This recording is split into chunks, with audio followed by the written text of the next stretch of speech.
to crack my neck too. All right. Go ahead. I tried. I couldn't. Everything's flopping around over here. Hello, everyone. Today we are doing lesson 99. Salvation is my only function here. Let us begin. Alex? Lesson 99. Salvation is my only function here. Salvation and forgiveness are the same. They both imply that something has gone wrong, something to be saved from, forgiven for, something amiss that needs corrective change, something apart or different from the will of God. Thus do both terms imply a thing impossible, yet which has occurred, resulting in a state of conflict seen between what is and what could never be. Truth and illusions both are equal now, for both have happened. The impossible becomes the thing you need forgiveness for, salvation from. Salvation now becomes the borderland between the truth and the illusion. It reflects the truth because it is the means by which you can escape illusions.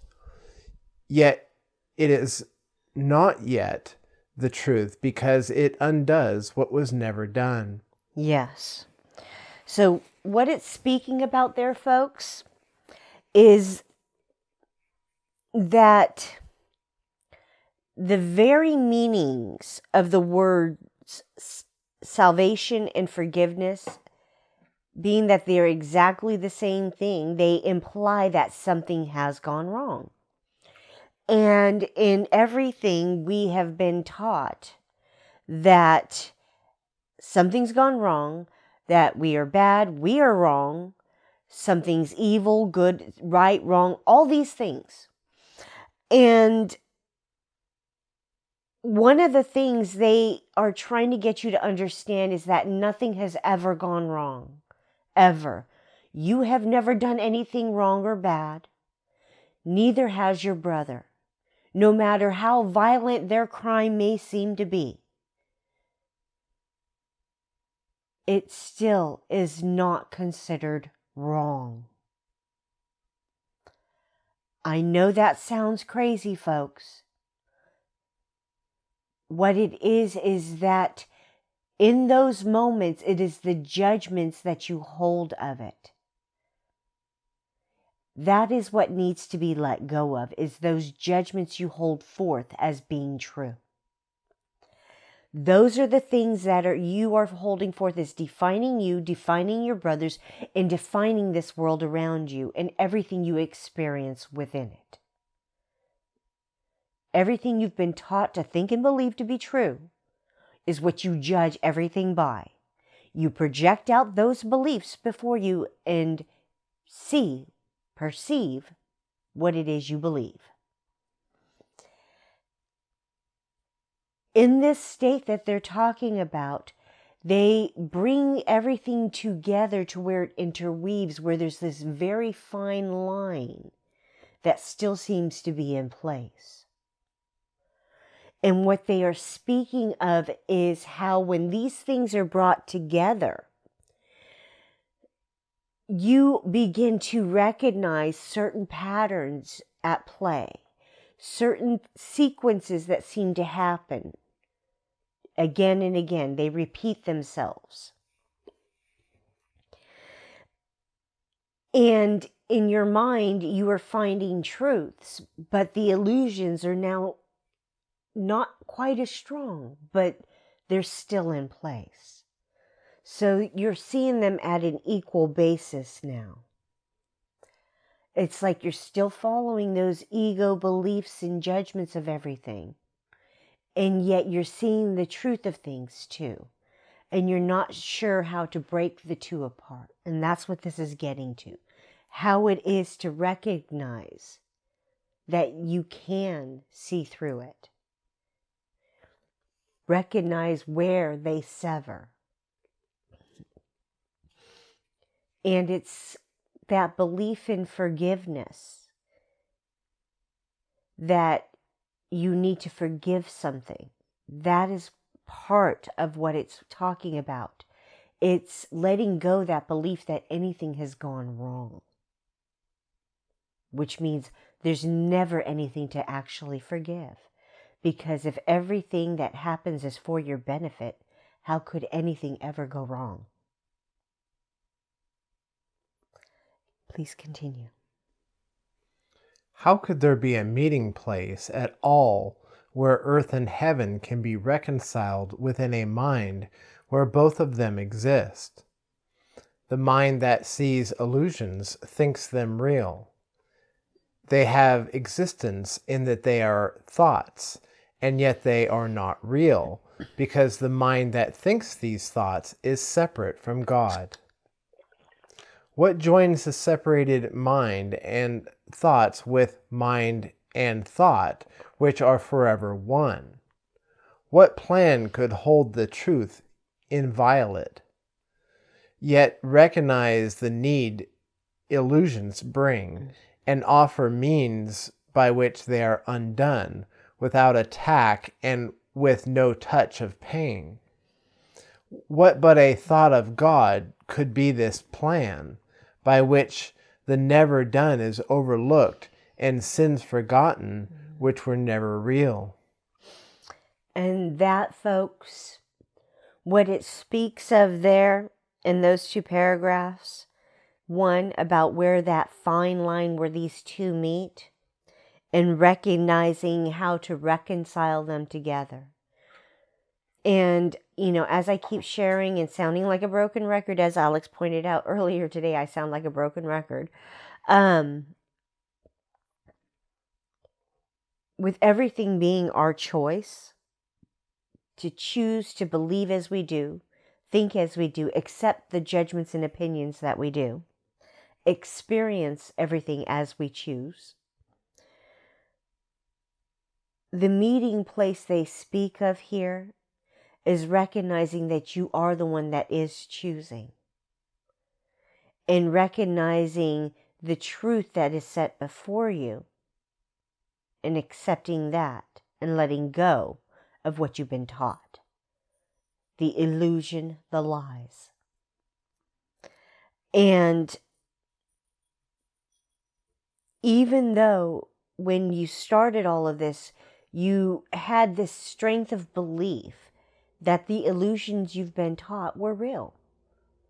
And now, this far into this, it's starting to dawn on you that some of these things you've been taught aren't true. And the more you start looking at these things you've been taught, the more you'll realize that more and more of it is not true. Until you recognize that everything you've been taught is not true. And that pain and suffering that you've been dealing with comes from those beliefs of those things that are not true. And as it says here in paragraph 4, the only thing I have found to heal that pain and suffering is when I chose to follow God's plan and hand everything over to Him and ask Him for the truth of what it was I was doing. What were the choices I made to think and believe? And what's the correction to them? And it's asking those questions and accepting the answers I'm being given that healed me to where I no longer suffer and am in pain any longer. Please continue. The Holy Spirit holds this plan of God exactly as it was received of Him within the mind of God and your own. It is apart from time in that its source is timeless, yet it operates in time because of your belief that time is real. Unshaken does the Holy Spirit look on what you see, on sin and pain and death, on grief and separation and on loss. Yet does He know one thing must still be true. God is still love, and this is not His will. This is the thought that brings illusions to truth and sees them as appearances behind which is the changeless and the sure. This is the thought that saves and that forgives, because it lays no faith in what is not created by the only source it knows. This is the thought whose function is to save by giving you its function as your own. Salvation is your function, with the one to whom the plan was given. Now are you entrusted with this plan along with Him? He has one answer to appearances, regardless of their form, their size, their depth, or any attribute they seem to have. Salvation is my only function here. God is still love, and this is not His will. Absolutely. So what these are speaking of, folks, is that when you choose to hand everything over to Holy Spirit and ask Him for the correction, He will give you the answer. And all He can do is lay it before you. It is up to you to choose to take it and accept it, and to let go of what you were taught, what you were believing before. And it is this ability that Holy Spirit has, that He can fold space and time as He has with me, to show me truly the things that I experienced as that 9-month-old child, with my grandmother force-feeding me and kicking me across the room. The things she was saying as she was doing it. And her emotional energy and the thoughts going through my own mind that I must have done something wrong. I must be bad. I must deserve this treatment at 9 months old. When He folded space and time and allowed me to stand there as an observer, a third party, I could then watch what was happening. I could hear my thoughts as that child in that moment. I could feel my emotions as that child in that moment. And then I could hear my grandmother's thoughts. As she spoke her words out loud, I could hear them, and I could feel her turmoil of emotion. Now, keep in mind, folks, I'm a psychic empath. I experience other people's emotions. So even as that 9-month-old child, I could feel what she was feeling and understood that she was angry with me,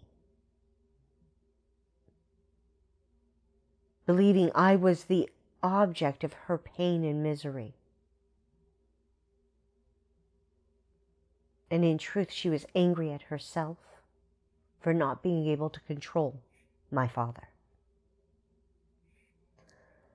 And these are things that I had to understand, where I got certain triggers from, certain beliefs. And it wasn't until I asked where they came from that I was shown. I had to ask, where the hell did these things come from? Before I was shown. He folded space and time to show me it. And that was when my eyes opened to the truth of the things that I was doing.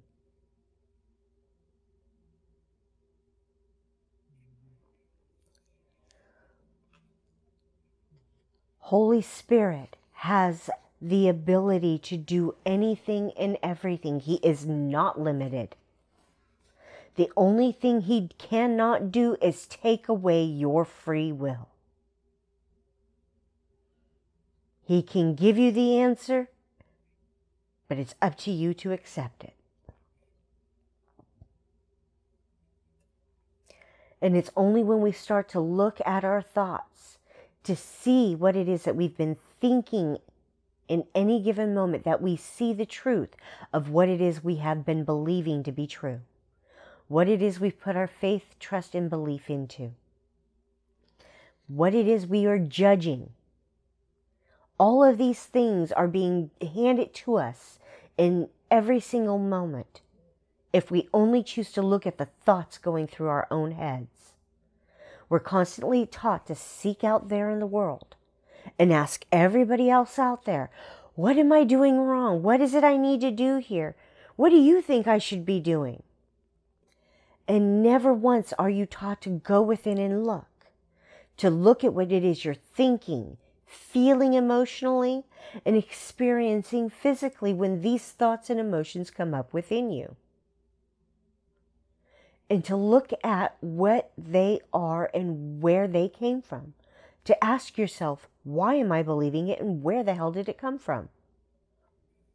And then to hand it over to Holy Spirit and ask those questions of Him. It's only when we ask we get the answers.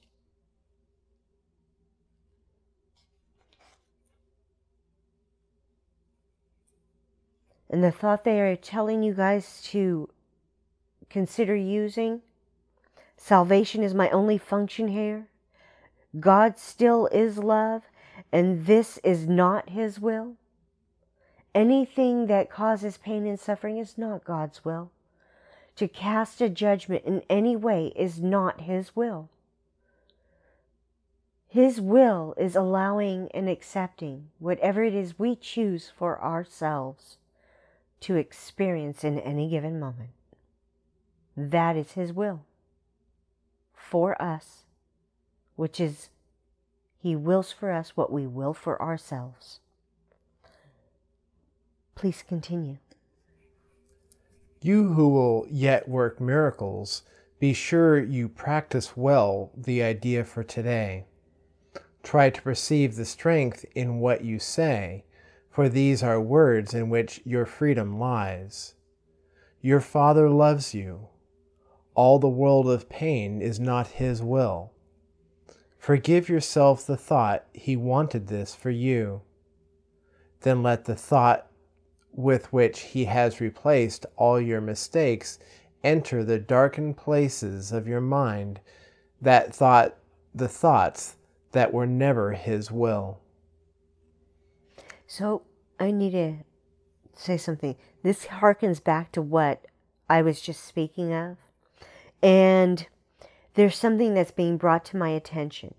I have spoken before about how my guides and Holy Spirit have talked to me about going within the labyrinth of my mind to recognize that each step I take inward into the labyrinth of my own mind is a step toward the center of that labyrinth, that maze. And once I reach center, I reach home. I come back to who I truly am. Do you get that? Once you reach that center, you come back to who you truly are within.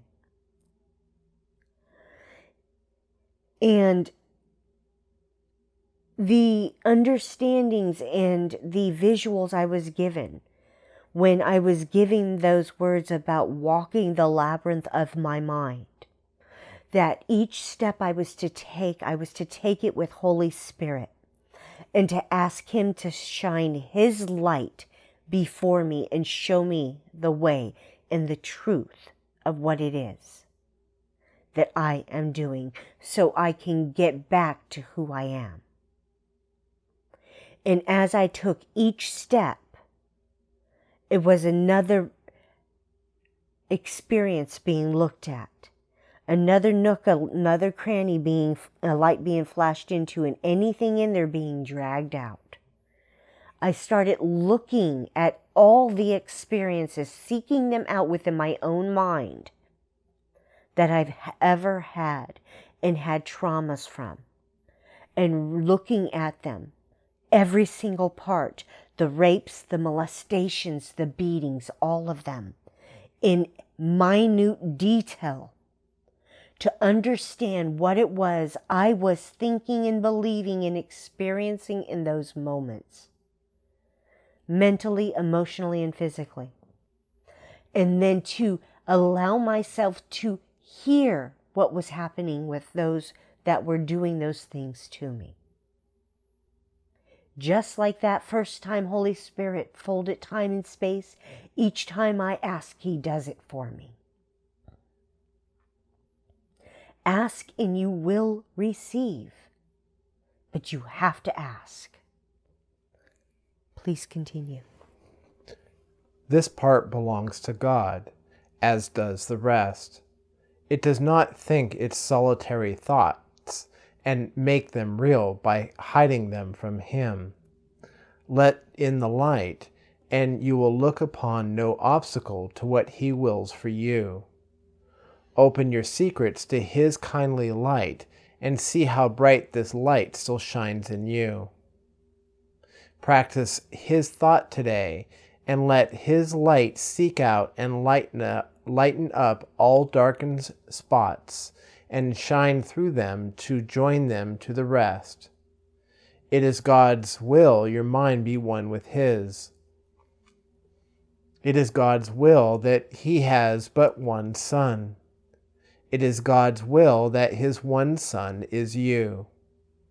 Think of these things in practicing today, and start the lesson that we learned today with this instruction in the way to truth, of truth.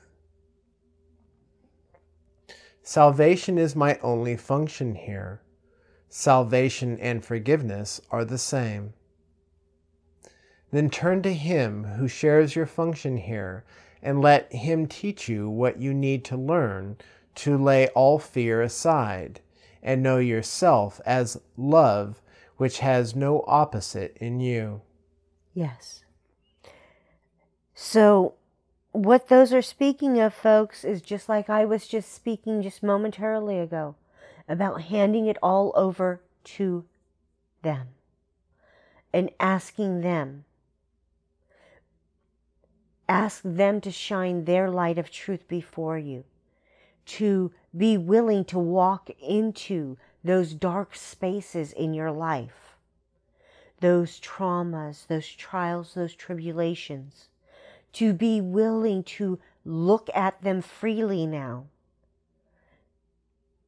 and see the truth of what you were choosing to believe, to see the judgments you are laying over your brothers and the judgments that were laid over you and the judgments that you chose to accept as being the truth about your brother and yourself.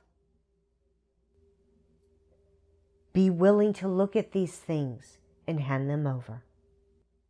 It's recognizing that nothing has gone wrong here, that you chose to judge just as you chose to accept the judgments.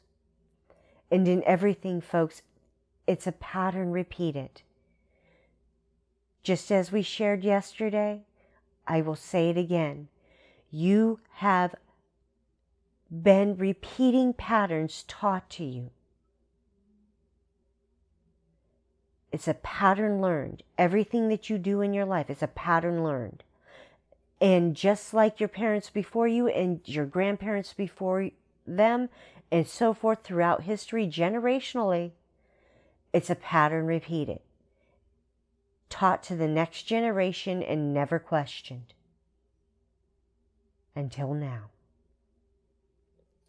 Please continue. Forgive all thoughts which would oppose the truth of your completion, unity, and peace. You cannot lose the gifts your Father gave. You do not want to be another self. You have no function that is not of God. Forgive yourself the one you think you made. Forgiveness and salvation are the same. Forgive what you have made, and you are saved. There is a special message today which has the power to remove all forms of doubt and fear forever from your mind. If you are tempted to believe them true, remember that appearances cannot withstand the truth these mighty words contain. Salvation is my only function here. God is still love, and this is not His will. Your only function tells you you are one. Remind yourself of this between the times you give 5 minutes to be shared with Him who shares God's plan with you. Remind yourself, salvation is my only function here. Thus do you lay forgiveness on your mind and let all fear be gently laid aside, that love may find its rightful place in you and show you that you are the Son of God. So,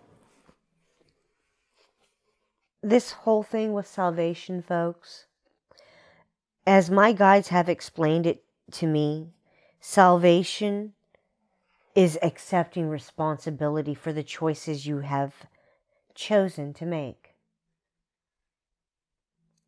For every choice you have made to think, believe, say, and do, as you so choose. That no one else is responsible for these things but you. You know, all of us are taught to try and hand away our responsibility to somebody else, to want someone to come up and hold our hand and tell us what to do, when to do it, and how to do it.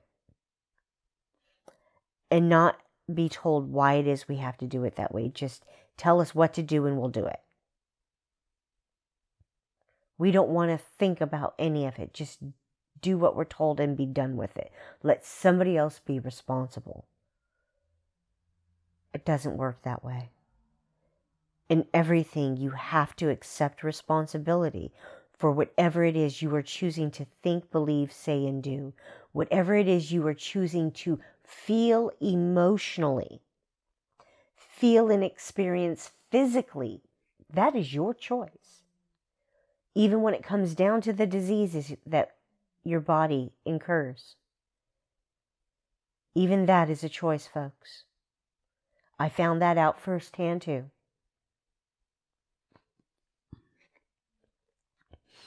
All right. This was lesson 99. Salvation is my only function here. Thank you for joining us today. My name is Sabrina Reyenga.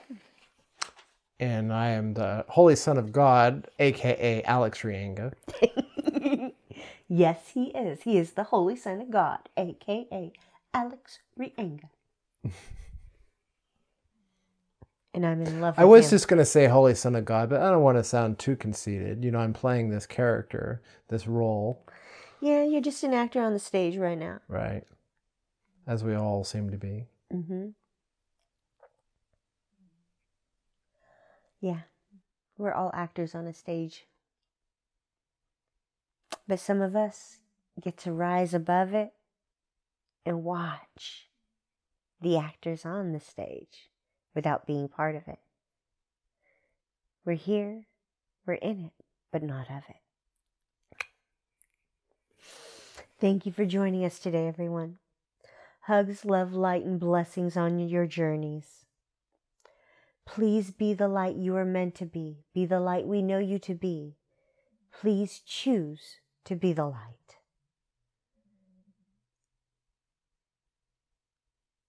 We hope you all enjoy these lessons with us. And we hope that you find usefulness and value in the things that we share.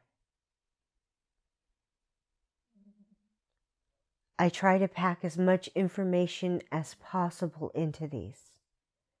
As much of the understanding as I've been given into these. But I'll tell you, folks, 9 times out of 10, it's not even touching on even the tip of it. Honestly, there is so much I could share with you all.